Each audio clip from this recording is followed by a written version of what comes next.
People say trust is like glass. Mine's more like a cheap wine glass from IKEA.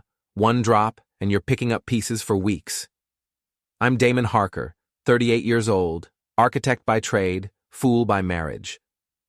Tonight, I'm about to discover just how many pieces a man can bleed from. Before we dive deeper into this story, I have one small request. Please subscribe, drop a like, comment, and hit that hype button to boost this channel so more people can discover these incredible Reddit stories. Honey, I'm going out with the girls tonight, Claire announced, checking her reflection in the hallway mirror. She looked stunning as always, shoulder-length auburn hair perfectly styled, emerald dress that hugged her curves just right. After 12 years of marriage, she still took my breath away. Too bad she was lying through her perfect white teeth. Which girls? I asked, not looking up from my blueprints. The Henderson project was due tomorrow, but my mind wasn't really on load-bearing walls and foundation specs. Oh, the usual crowd. Leah, Beth, maybe Sarah. She grabbed her purse, checked her phone, smiled that practiced smile she'd perfected as an events manager. We're going to that reunion concert at the Paramount. Remember Nolan Pierce? From high school? Nolan Pierce. The name hit me like a sledgehammer to the gut, but I kept my expression neutral. Of course I remembered Nolan. Failed musician, substitute teacher, the guy who'd been sniffing around my wife for the past 6 months under the guise of old friendship. Don't do anything I wouldn't do, I said with a grin, playing the trusting husband perfectly. Claire laughed, kissed my forehead like I was her pet dog, and headed for the door. You're such a sweetheart, Damon. Don't wait up. The moment her car pulled out of our driveway, I was moving. 12 years in construction before I became an architect had taught me to be prepared for structural failures. This marriage was showing serious cracks, and tonight I was going to find out if the foundation was salvageable or if the whole damn thing was coming down. I grabbed my compact camera, notepad, and the burner phone I'd bought last week. Call it paranoia, call it intuition, but something about Claire's behavior lately had set off every alarm bell in my head. The late nights, the secretive phone calls, the way she'd started dressing up for work meetings that never seemed to involve actual work. My phone buzzed. A text from my buddy Mick, who owned O'Malley's downtown. Concert's packed tonight. Your wife's friend Nolan's here, acting like he owns the place. I stared at the message, my jaw clenching. So much for girls' night out. 20 minutes later, I was parked across from the Paramount Theater, watching the crowd filter in.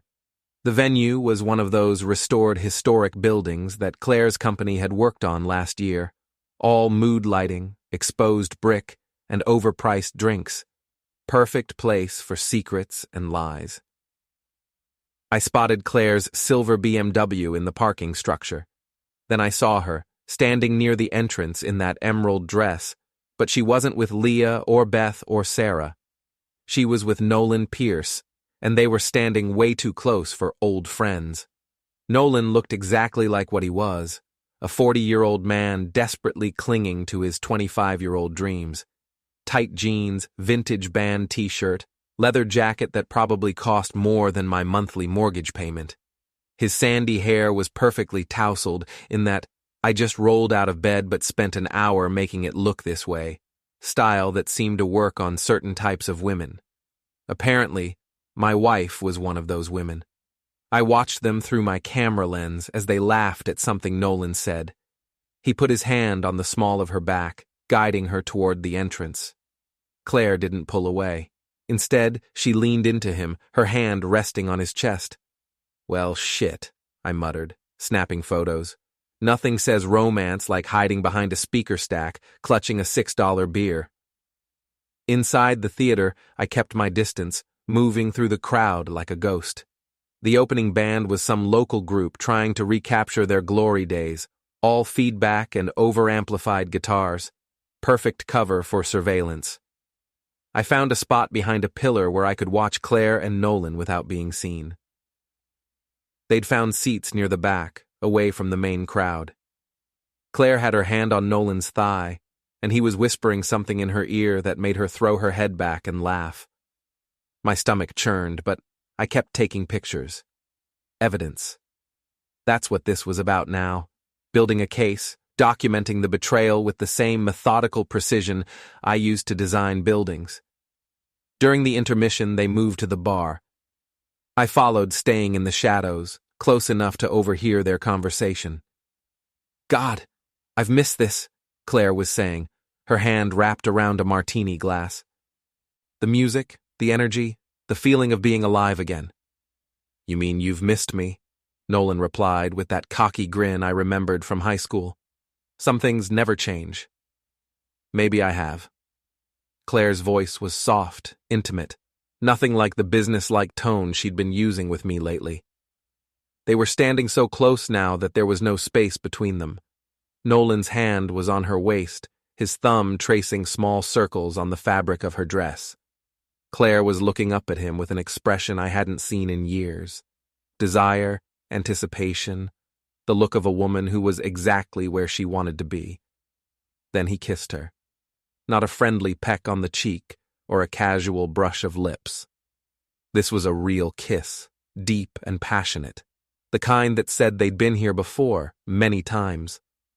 Claire's arms went around his neck, her fingers tangling in his hair, and for a moment they were lost in each other, oblivious to the crowd around them.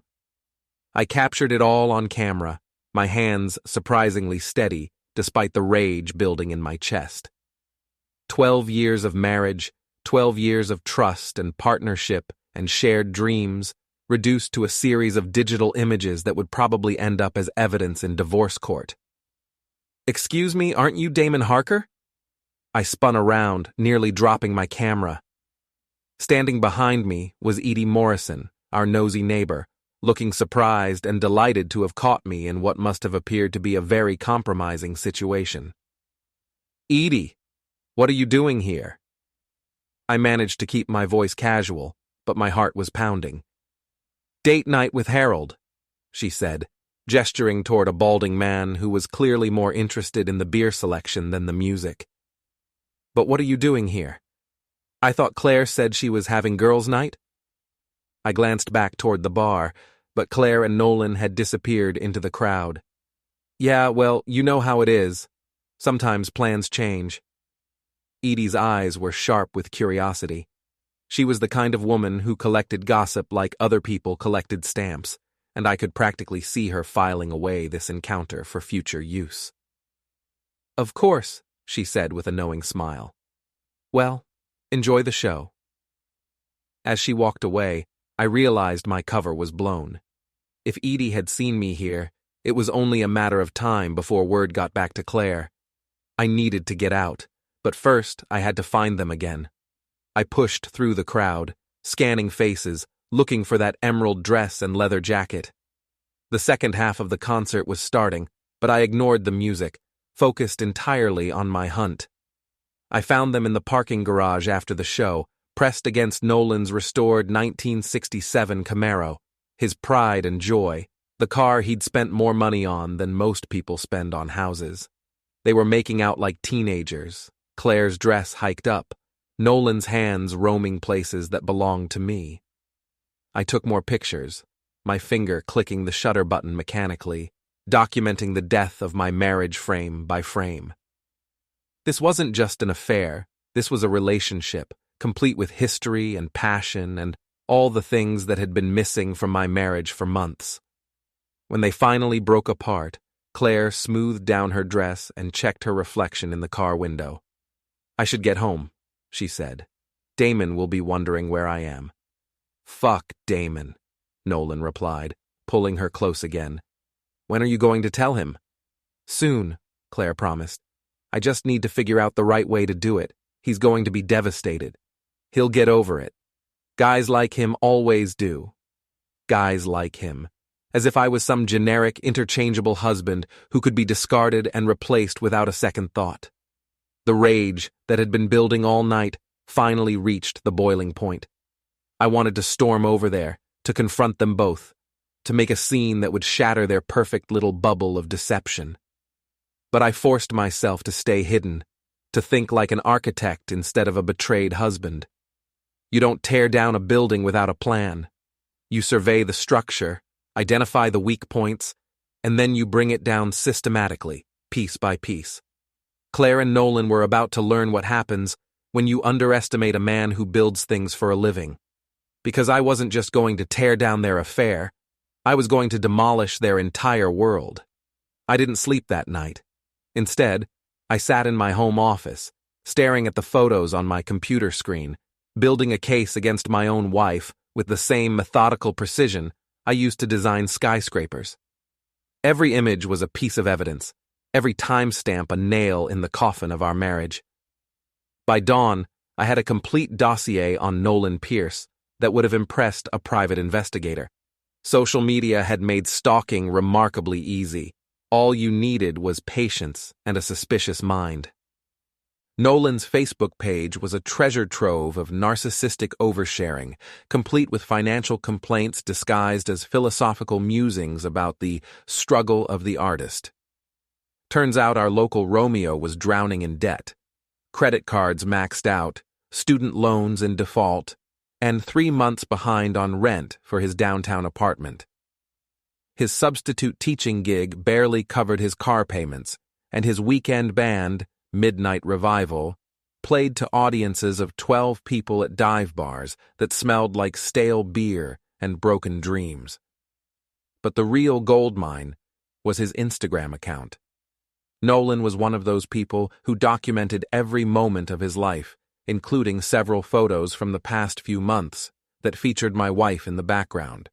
A coffee shop here, a restaurant there, always captioned with vague references to reconnecting with old friends and rediscovering what matters. What mattered, apparently, was fucking other men's wives. Claire came home at 2:30 a.m., reeking of cologne that definitely wasn't mine. She slipped into bed quietly, probably thinking I was asleep. I lay there in the dark, listening to her breathe, wondering how long this had been going on and how I'd been stupid enough to miss the signs. The next morning, she was all smiles and coffee kisses, playing the perfect wife like she'd been practicing the role her entire life. "How was girls' night?" I asked over breakfast, my voice carefully neutral. "Oh, you know how it is with that crowd," she said, buttering her toast with the same casual precision she used to lie to my face. "Lots of catching up. Too much wine, the usual drama." "Drama? Sarah's getting divorced, Beth's having problems with her teenager, Leah's dating some guy who's probably married." She shrugged like it was all very boring and predictable. "Middle-aged women problems?" I nodded sympathetically, playing my part in our little morning theater. "Sounds exhausting. How was the concert?" "Loud, nostalgic. Made me feel ancient." She kissed my cheek and grabbed her purse. "I've got that Morrison wedding to coordinate today, so I'll be late again tonight." Another lie. The Morrison wedding wasn't until next month. I knew because Edie had been talking about it nonstop for weeks. After Claire left, I called in sick to work and drove downtown to O'Malley's.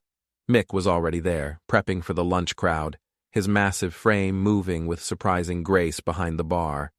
We'd known each other since college, and he was one of the few people I trusted completely. "You look like shit," he said by way of greeting. "Feel worse." I slumped onto a bar stool and accepted the coffee he poured without being asked. "Remember that favor you owe me? The thing with your cousin's DUI? Yeah, I remember. I need to cash it in." Mick set down his dish rag and gave me his full attention. In his younger days, he'd worked security for some very serious people, and he still had contacts in places most respectable citizens never ventured. "What kind of trouble are we talking about?" "The kind that ends marriages." I showed him the photos on my phone. Mick whistled low and shook his head. "Damn, brother, I'm sorry." "Don't be sorry, be useful. I need information on Nolan Pierce, financial records, employment history, anything that might be embarrassing or damaging, and I need it done legally. Legal's more expensive." "I don't care about the cost." Mick nodded slowly. Give me 48 hours. That afternoon, I met with Detective Wayne Morrison, Edie's nephew, recently retired from the state police and now running a private security firm. I told him I was concerned about industrial espionage at my architectural firm and needed a comprehensive security review of my personal and professional communications. It was all perfectly legal and completely legitimate. The fact that this review would inevitably uncover Claire's affair was just a happy coincidence. Wayne was thorough, professional, and expensive. By the end of the week, I had phone records, credit card statements, and a detailed timeline of Claire's activities over the past 6 months. The evidence was overwhelming and damning. The affair had started in March, just after Claire's company had worked on the theater renovation. They'd been meeting regularly ever since, lunch dates disguised as networking, evening work sessions that lasted until midnight, weekend conferences that coincided with Nolan's out-of-town gigs. But the most interesting discovery was a series of text messages between Claire and her best friend, Leah Evans. Apparently, Leah had been providing alibis and cover stories for months, playing the loyal accomplice in my wife's deception. She says she's out with the girls. Idiot doesn't even suspect, read one particularly charming message from Leah. Damon's so trusting it's almost pathetic, Claire had replied. Makes this so much easier. Pathetic. 12 years of marriage, and my wife thought I was pathetic. I spent the next few days moving money, changing passwords, and consulting with divorce attorneys. I also made some more creative preparations, the kind that would have made my construction crew proud. Claire's car developed a mysterious electrical problem that left her stranded after one of her late meetings. Nothing dangerous, just embarrassing. The kind of malfunction that required a tow truck and a very public scene in the parking lot of the motel where she'd been meeting Nolan. I also arranged for a little surprise to be waiting for her when she got home that night. On the kitchen table I'd left a CD, Midnight Revival's latest album, which Nolan had been selling out of his car trunk for $20 each. Next to it was a manila envelope containing divorce papers and copies of all the evidence I'd gathered. I was waiting in the living room when she walked in, still wearing the black dress she'd claimed was for a client dinner. "Hello, Claire." She froze in the doorway, her eyes moving from me to the table to the envelope. Her face went through a fascinating series of expressions: confusion, recognition, fear, and finally a kind of cold calculation that I'd never seen before. "What is this?" "It's an encore," I said calmly. "You know, that thing that happens after the main show when the audience demands more? Except in this case, the audience is me, and what I'm demanding is the truth." She picked up the CD with trembling fingers. "Damon, I can explain." "Can you? Because I'm really curious to hear how you explain 6 months of lies, Leah's text messages about what an idiot I am, and the fact that you've been fucking Nolan Pierce in every cheap motel between here and Portland." The mask finally slipped. The sweet, apologetic wife disappeared, replaced by someone I barely recognized, cold, calculating, and utterly without remorse. "You had me followed." "I followed you myself. Turns out I'm not as pathetic as you thought." Claire straightened her shoulders, regaining some of her composure. "Fine. You want the truth? Here it is. I'm not happy, Damon. I haven't been happy for years. You're boring, predictable, safe. Nolan makes me feel alive again." "Nolan's a 40-year-old substitute teacher who lives in a studio apartment and drives a car that's older than some of his students." "At least he has passion. At least he dreams about something bigger than the next building project." "Dreams don't pay mortgages, Claire. Dreams don't buy emerald dresses or maintain the lifestyle you've gotten very comfortable with." She laughed, but there was no humor in it. "Is that what you think this is about? Money? Isn't it? Because according to my research, your passionate lover is about 3 months away from bankruptcy. Funny how he started pursuing you right around the time his financial problems got serious." That hit home. I saw the doubt flicker across her face, quickly replaced by anger. "You bastard. You actually had him investigated?" I had both of you investigated. Amazing what you can learn when you stop trusting and start verifying. Claire picked up the divorce papers, her hands shaking slightly. You can't be serious about this. Dead serious. You wanted passion, Claire? You wanted to feel alive? Well, congratulations. You're about to experience the most passionate, alive feeling there is, losing everything you've taken for granted. She threw the papers back on the table. I'm not signing these. You will, I said calmly. Because if you don't, all of this becomes public. Every photo, every text message, every lie you've told. Your company handles high-profile events for very conservative clients, doesn't it? Wonder how they'd feel about their coordinator's extracurricular activities. You wouldn't. Try me. For a moment, we stared at each other across the wreckage of our marriage. Then Claire grabbed her purse and headed for the door. I'm staying at Leah's tonight. Give her my regards, I called after her. And Claire? You might want to tell Nolan to check on his car. Parking downtown can be so dangerous. The door slammed behind her, rattling the windows. I poured myself 3 fingers of bourbon and raised the glass in a mock toast. Here's to you, sweetheart. You didn't even get an encore. But this was just the opening act. The real show was about to begin. I woke up the next morning to 17 missed calls and a string of increasingly frantic text messages. Nolan's beloved Camaro had been found in the downtown parking garage with all 4 tires deflated, the windshield soaped with the word cheater in letters 3 feet tall, and what appeared to be honey poured all over the interior through the cracked windows. The security cameras had mysteriously malfunctioned during the incident, and there were no witnesses. Such a shame. My phone rang as I was enjoying my morning coffee and the local news report about vandalism targeting a local educator's vehicle. You son of a bitch. Nolan's voice was shaking with rage. I know it was you. Good morning, Nolan. How's the car? $400 in towing fees, $800 for new tires, and God knows how much to clean the honey out of everything. My insurance won't cover vandalism in that garage. Parking downtown can be so dangerous. I keep telling people that. This is harassment. I'm calling the police.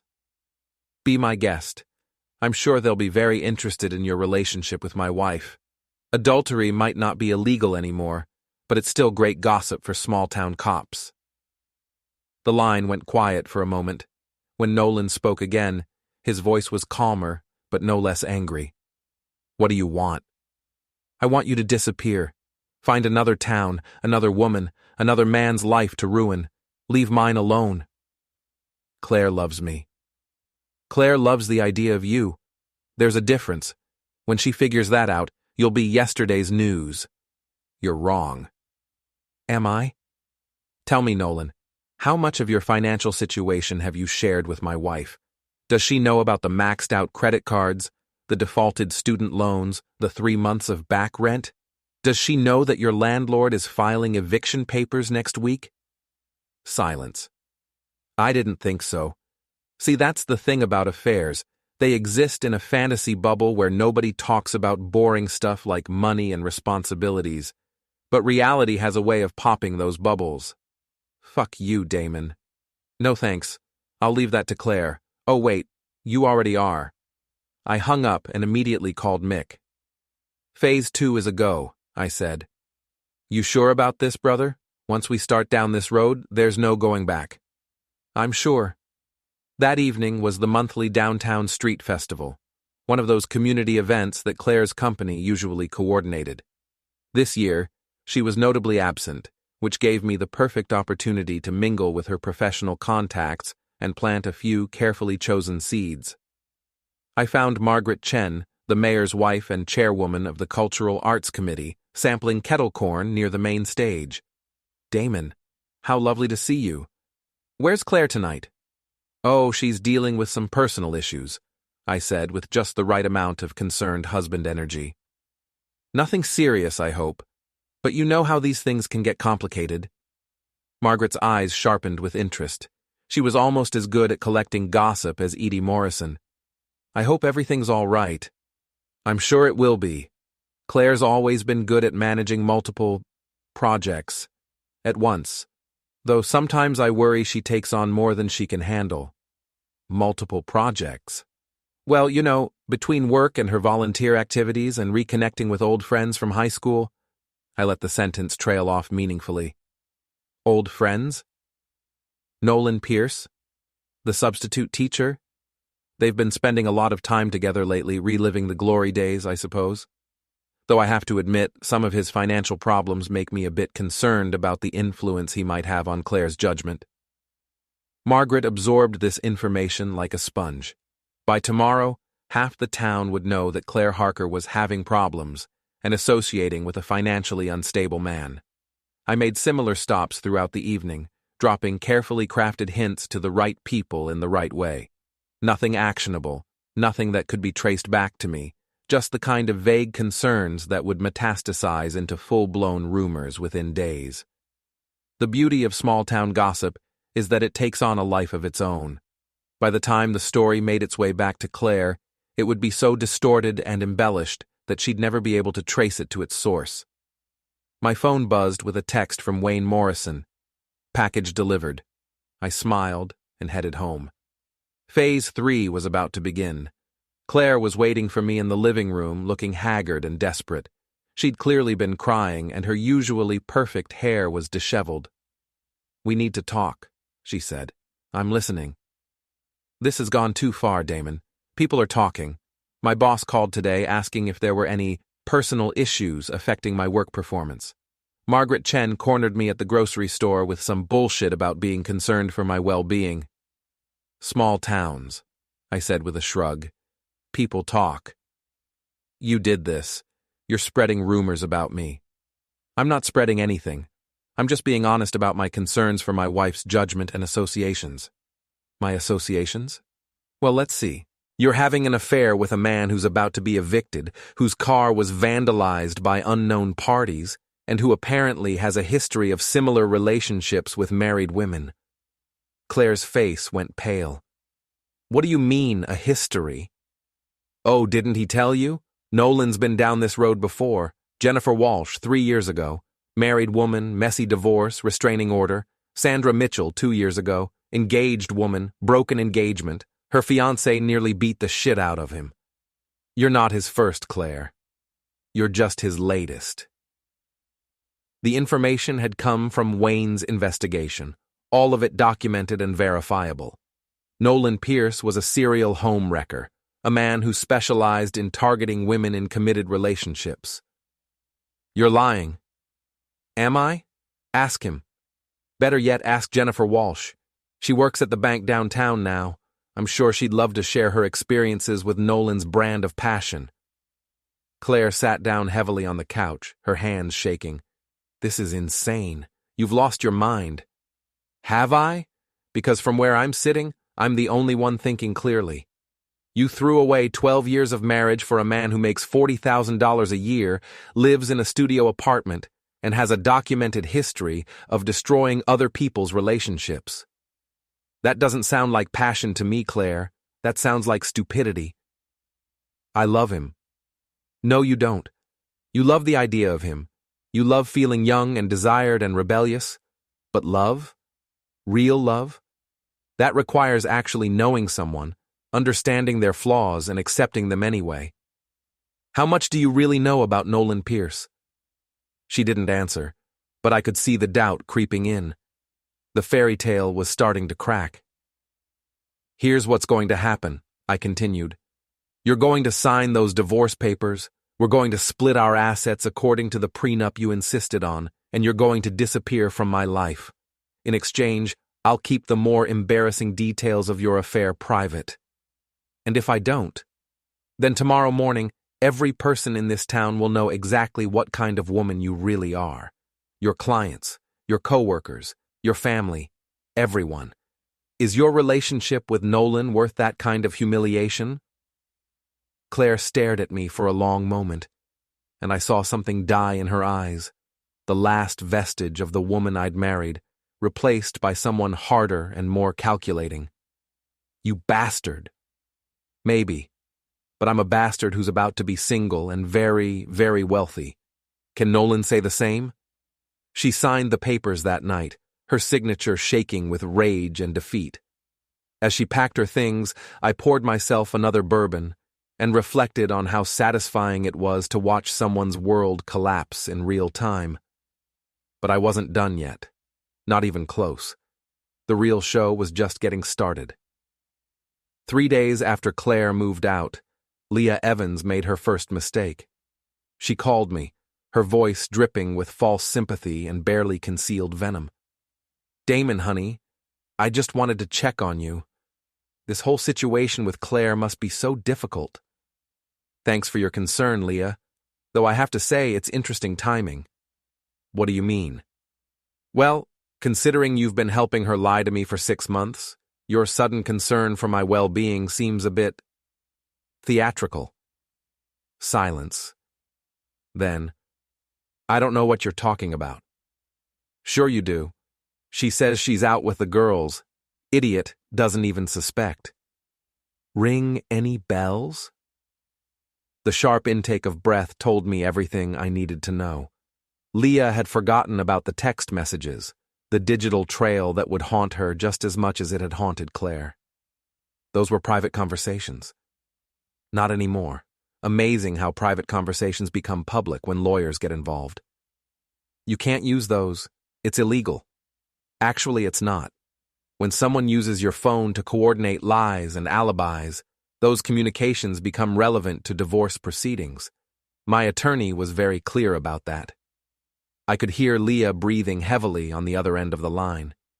She was Claire's closest friend, her partner in crime, and now she was about to learn what happened to accomplices when the main criminal got caught.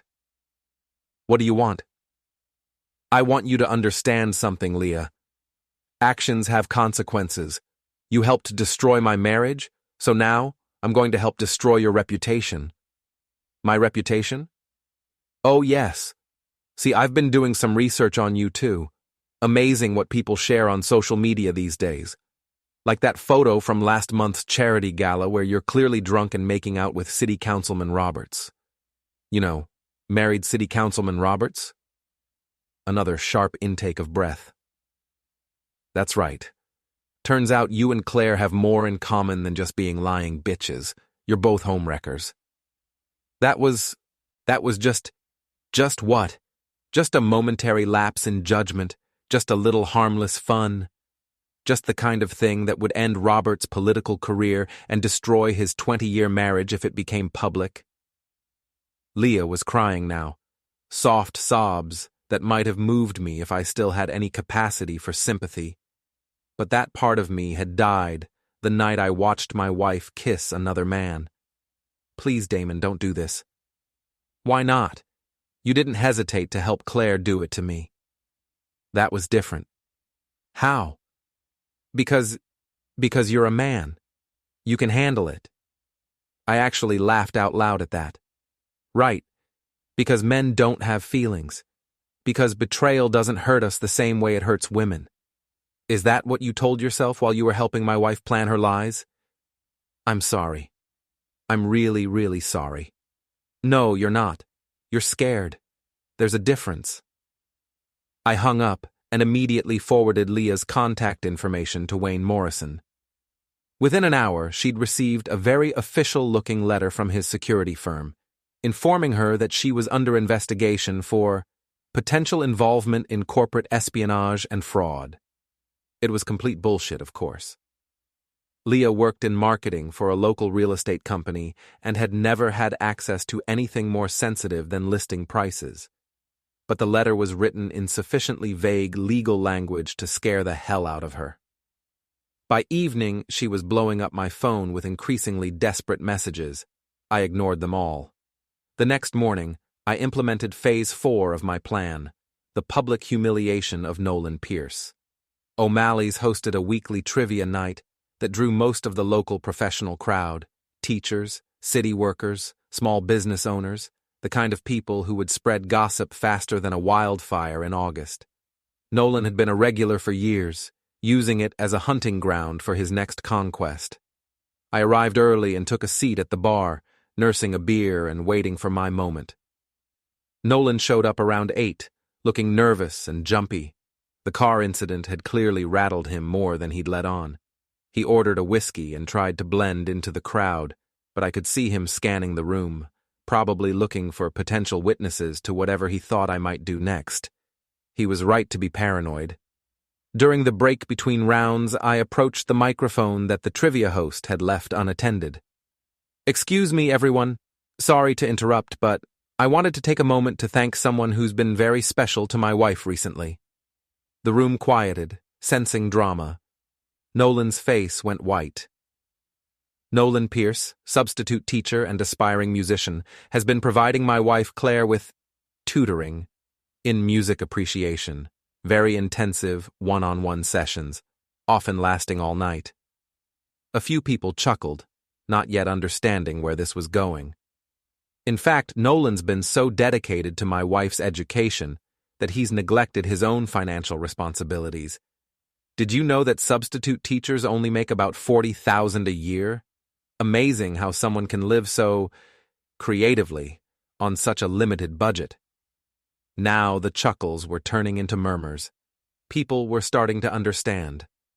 Of course, when you're passionate about teaching, money becomes secondary, though I have to wonder how he affords that beautiful Camaro on a substitute salary. Must be very good at managing his resources. Nolan stood up abruptly, his chair scraping against the floor. "You son of a bitch!" Now, Nolan, no need for profanity. We're all adults here. We all understand how these educational relationships work. Shut your fucking mouth. Or what? You'll vandalize my car? Oh wait, that's your specialty, isn't it? Taking things that belong to other people? The room was dead silent now, everyone watching our confrontation with the fascination of spectators at a car crash. Nolan started toward me, his fists clenched, but Mick appeared beside him like a mountain materializing out of thin air. "I think you should leave," Mick said quietly. "Right now." Nolan looked up at Mick's 6'4" frame and made the smart choice. He grabbed his jacket and headed for the door, but not before turning back to glare at me. "This isn't over." "Yes, it is," I replied. "You just don't know it yet." After he left, the room buzzed with conversation. I'd just provided enough gossip to fuel this town for months, and every word of it was technically true. I hadn't accused Nolan of anything illegal or actionable. I just shared some interesting facts about his lifestyle and let people draw their own conclusions. By morning, everyone in town would know that Nolan Pierce was sleeping with married women and living beyond his means. His reputation as a teacher would be shot, his standing in the community destroyed. But I still wasn't finished. The final act was about to begin, and it would be spectacular. The call came at 3 a.m. on a Tuesday. Claire's voice was slurred with alcohol and desperation. "Damon? Damon, I need help." "Claire? What's wrong?" "It's Nolan. God, Damon, you were right about everything." I sat up in bed, instantly alert. "What happened?" "He's been lying to me. About everything. The money, the other women, all of it. Jennifer Walsh called me tonight. She told me horrible things about what he did to her family." "Where are you?" "The Sunset Motel on Route 9, room 237. He brought me here tonight, said he had something important to tell me. But it was just more lies, more manipulation. He wanted me to give him money, Damon. He said if I really loved him, I'd help him get back on his feet." The Sunset Motel. Perfect. I'd been planning to use that location eventually, but Claire had just handed me the ideal opportunity. "Stay there. Don't leave. Don't call anyone else. I'm coming to get you." "Damon, I'm so sorry. I'm so fucking sorry for everything. We'll talk about it later. Just stay put." I hung up and immediately called Mick and Wayne Morrison. It was time for the grand finale. 40 minutes later, I pulled into the motel parking lot. The Sunset was exactly the kind of place you'd expect for a desperate rendezvous.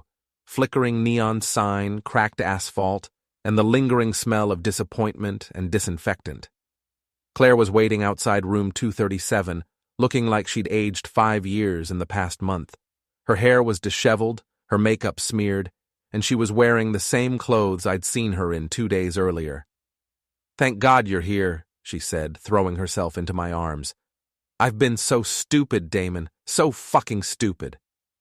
"Where's Nolan?" "Inside, passed out drunk.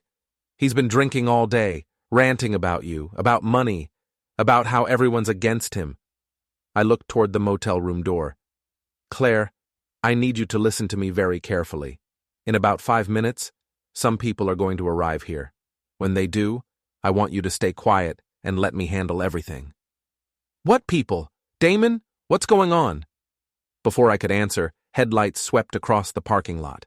Wayne Morrison's black SUV pulled up, followed by Mick's pickup truck. Both men got out and approached us with the kind of purposeful stride that suggested this wasn't their first rodeo. "Everything ready?" Wayne asked. I nodded. "Room 237. He's inside, drunk and probably belligerent." "What about her?" Wayne gestured toward Claire. "She's going to cooperate. Aren't you, Claire?" My wife, soon-to-be ex-wife, looked between the three of us with growing alarm. "Damon, what is this? What's happening?" "This is justice," I said simply. "You wanted passion, Claire? You wanted to feel alive? Well, congratulations. You're about to experience the most alive feeling there is, watching your entire world collapse in real time." Wayne pulled out his phone and dialed 911. "Yes, I'd like to report a disturbance at the Sunset Motel, room 237. Sounds like someone's destroying property and threatening violence." "You called the police?"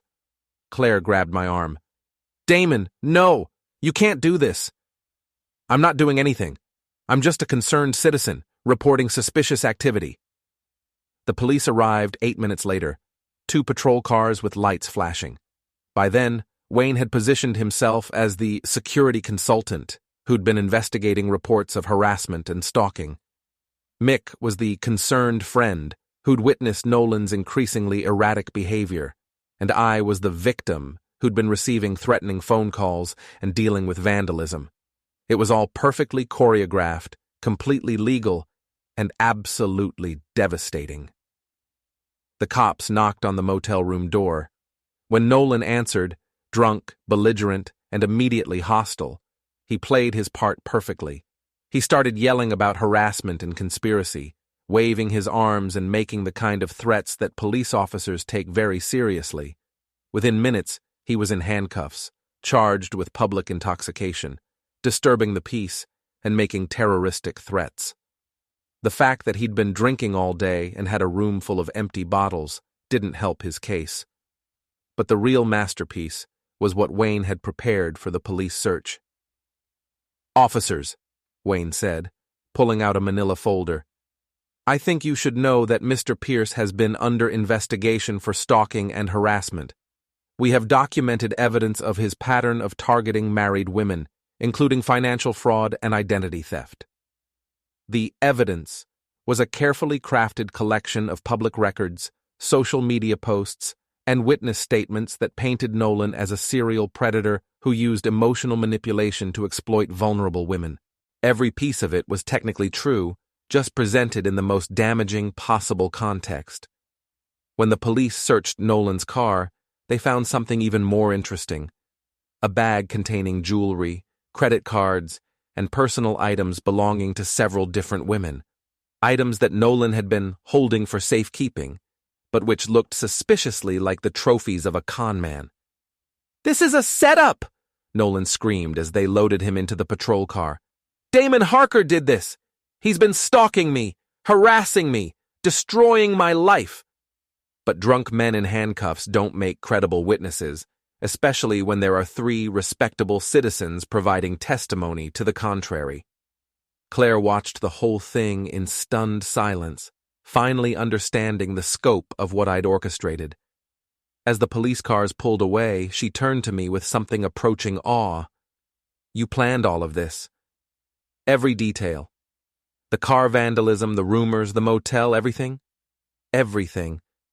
She was quiet for a long moment, processing the magnitude of her defeat. Then she laughed, a short, bitter sound that held no humor. I really underestimated you, didn't I? Yes, you did. You thought I was boring, predictable, safe. You thought I'd just roll over and accept being betrayed. But here's the thing about architects, Claire. We're very good at planning for structural failures. What happens now? Now you disappear. You take your half of the assets. You find a new town, a new job, a new life. And you never, ever contact me again. And if I don't? Then I release the rest of the evidence. The photos, the videos, the text messages, all of it. Your career will be over, your reputation destroyed, your family disgraced. Is that what you want? Claire looked toward the motel room where she'd been planning to spend the night with her lover, then back at me. For the first time in months, I saw genuine fear in her eyes. No, she said quietly. That's not what I want. Good, because this is your only chance, Claire. Walk away now, and this ends here. Try to fight me. Try to get revenge. Try to salvage what's left of your relationship with Nolan, and I'll destroy you so completely that you'll wish you'd never been born. She nodded, tears streaming down her face. I understand. I hope you do, because I meant every word. As I drove away from the Sunset Motel, leaving Claire standing alone in the parking lot with the wreckage of her choices, I felt something I hadn't experienced in months. Peace. The show was over. The audience had gone home, and I was finally, completely, utterly free. 6 months later, I heard through the grapevine that Nolan Pierce had been convicted of fraud and sentenced to 2 years in prison. Claire had disappeared entirely, leaving no forwarding address and no trace of her existence in our former life. Leah Evans had moved to Florida after her husband discovered her affair with City Councilman Roberts. And me? I was designing a new house, a smaller place just for one, with a workshop in the basement and no room for lies or betrayal or broken trust. Sometimes people asked if I missed being married, if I regretted the way everything had ended. I always told them the same thing. People say revenge is a dish best served cold, but I've learned it's actually best served with an audience and a beer. The music had stopped. The encore was mine, and they'd never play this town again.